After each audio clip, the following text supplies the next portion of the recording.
안녕하세요. 오늘은 2025년 5월 17일 아침 건강학은 59일째입니다.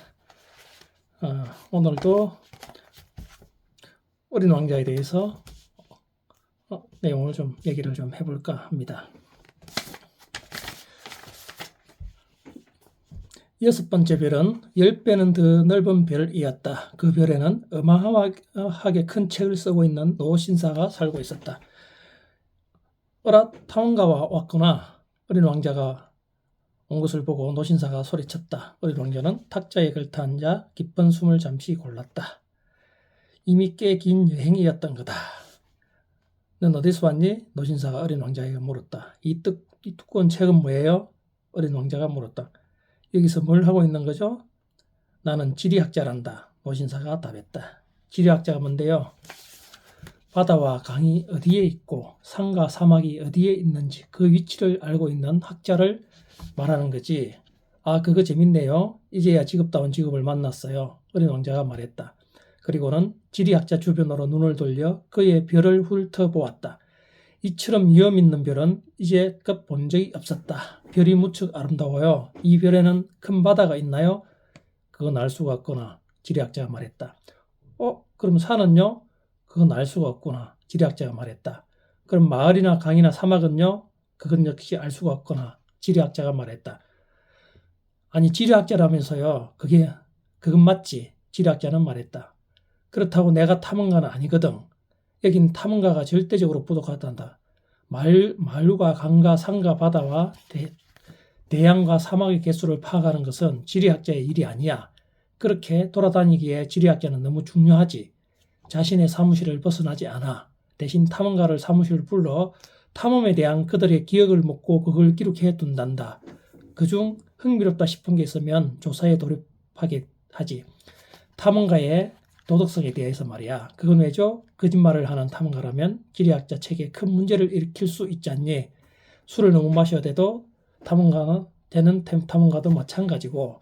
어째서 그렇죠? 술꾼들 눈엔 사물이 두 개로 보이니까. 그러면 지리학자가 산을 두 개라고 기록하게 되지 않니? 실제로는 산이 하나뿐인데 말이지. 나는 나쁜 탐험가가 될 수도 있는 사람이 한 명 떠오르네요. 어린 왕자가 말했다. 그럴 수도. 아무튼 탐험가의 도덕성이 건전하다 싶으면 그때 그가 발견한 것에 대한 조사에 들어가는 거야. 가보는 건가요? 아니. 그럼 너무 복잡하고 대신 그 탐험가에게 증거를 갖춰오라고 요구하지. 예를 들어 거대한 산을 발견했다고 치자. 그러면 그 산에 있는 거대한 돌을 가져오라고 하는 거야. 지리학자가 갑자기 흥분해서 말했다. 그런데 너 말이야. 너 멀리서 온 거지? 탐험가였어. 너의 별에 대해 묘사해 주렴. 예, 이게 무슨 말이냐 하면은 우리는 세상을 살아가는데 두 가지 방법이 있습니다. 개념대로 사는 것하고 직관대로 사는 것입니다. 그래서 지금 이 지리학자도 마찬가지로 개념 속에서 살고 있는 겁니다. 개념이라는 것은 그들이 사회가 옳다고 사회가 경험해본 그런 것들의 공통적인 요소들을 만들어 놓은 것입니다. 예를 들어 1 더하기 1은 2다. 우리는 누구나 열심히 공부해야 된다. 좋은 대학 가야 되고 좋은 회사에 취업해야 된다.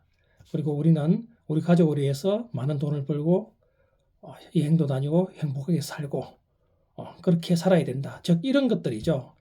이게 과연 옳은 것인지도 모르고 우리는 어렸을 때는 이런 모든 것들에서 벗어나 자연과 우주와 이런 모든 것들에 대해서 그냥 단순하게 내 생각대로 살고 그러다 보니까는 굉장히 재미있고 즐겁고 그런 시간을 보냈는데 우리가 성인이 되면서 사회가 정해놓은 이런 규범과 틀 속에서 한치의 의심도 없이 나 자신은 어디로 흘러갈 것인지 내 자신은 어디에 살고 있고 나는 내가 어떤 삶을 살고 있는지도 모르는 채 그렇게 끌려다니면서 살게 되고 있습니다.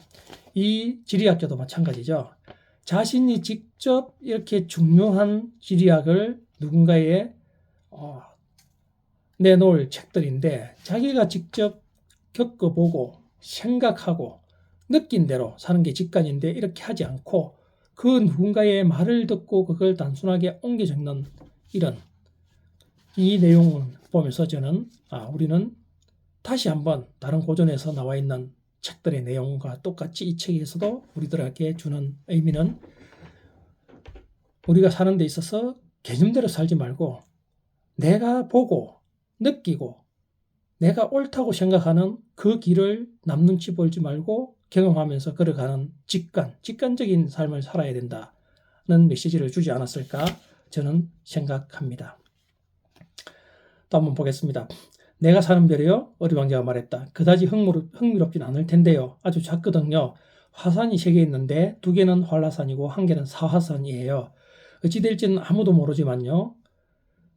어찌 될지 아무도 모른다. 지리학자 말했다. 꽃도 한 송이 있어요. 꽃은 기록하지 않아. 지리학자가 말했다. 그건 왜죠? 별에서 제일 예쁜데 꽃은 한때의 존재니까. 한때라는 게 무슨 의미죠? 그건 곧 사라질 위험에 처해 있다는 의미야. 내 꽃이 곧 사라질 위험에 처해 있다고요? 물론이지. 내 꽃은 한때의 존재였어. 어린 왕자는 중얼거렸다. 세상에 맞서 자신을 지킬 거라고는 4개의 가시가 전부인데 그런 꽃을 내가 별에 혼자 내버려 두고 온 거야. 이 부분이 어떤 의미이고 우리에게 어떤 메시지를 줄 것인지 곰곰이 생각을 좀 해보았는데 저는 이렇게 생각했습니다. 한때라는 존재. 우리 인간은 누구나 태어나면은 백세 전후로 해서 결국은 사라지게 되는 한때의 존재입니다.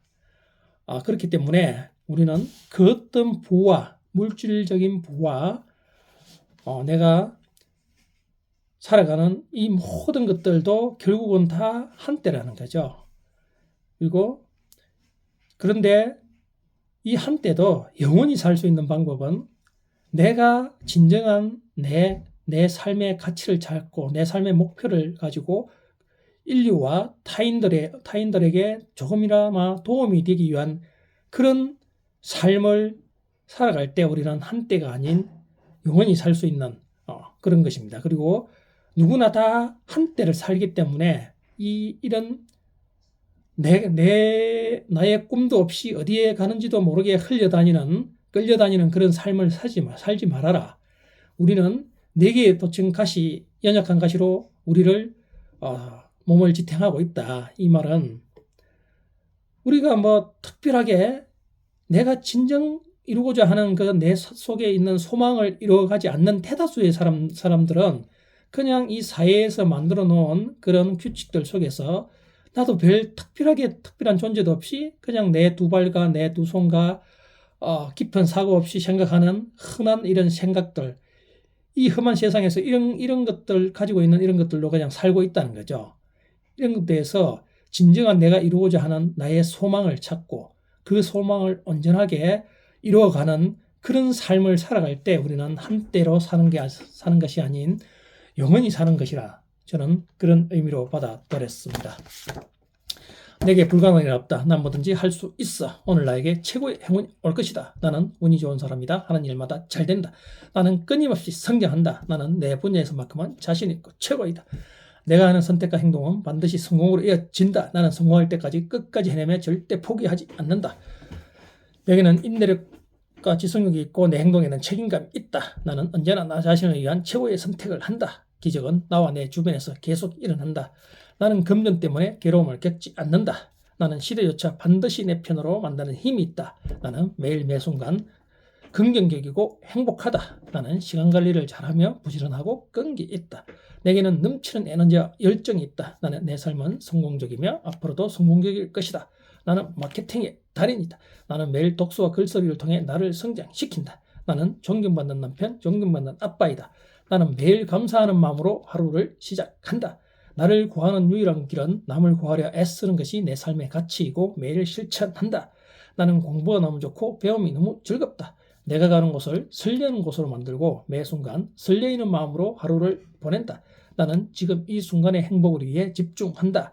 나는 매일 긍정학원을 쓰고 있었더니 최고의 로고 디자이너가 되었다. 매일 문의는 넘쳐났다. 내 책과 강의는 베스트셀러가 되었다. 전 세계로 수출되었다. 내가 운영하는 임대 사업은 만실이 되었다. 매일 예약 손님들로 가득 찼다. 이런 좋은 기운을 남을 구하려 애쓰는 곳에 실천하였더니 오히려 선순환 곳으로 내가 도움을 받았다. 여러분, 우리는 누구나 태어나고 그리고 영원히 살 것 같지만 결국은 우리는 한 줌의 죄로 다시 돌아가게 되어 있습니다. 우리는 급행열차를 타고 있다는 것을 반드시 알아야 됩니다.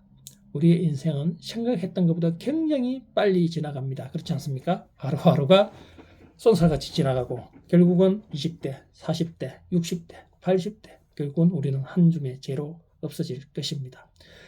이렇듯 우리는 우리 속에 있는 위대한 내가 분명히 존재하고 있습니다. 여러분, 그 속에 있는 위대한 나를 끄집어내서 내가 원하는, 사회가 원하는 삶이 아닌 내 자신이 내가 살아가야 될 방향을 잡고 그 길을 온전히 걸어갔을 때만이 우리는 한때를 살아가는 우리는 영원히 살아갈 수 있다는 이런 느낌을 받을 수 있습니다. 그런 하루가 되시길 바랍니다. 여러분은 여러분 속에 내가 누구인지 위대한 나를 반드시 끄집어낼 수 있는 힘을 가지고 있습니다.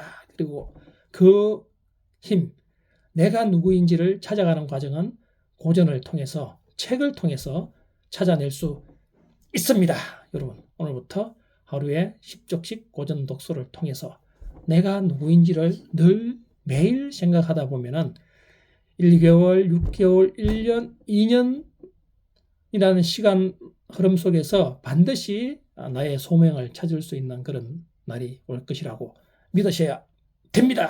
여러분은 그래서 결국 내가 살아가고자 하는 소망을 이뤄가는 그런 여러분이 되실 수 있습니다. 오늘 하루도 그 출발점은 10쪽의 고전 독서를 통해서 그 출발을 하실 수 있는 그런 날이 되시길 바랍니다. 주말입니다. 즐겁고 행복하고 설레이는 하루 보내시길 바랍니다.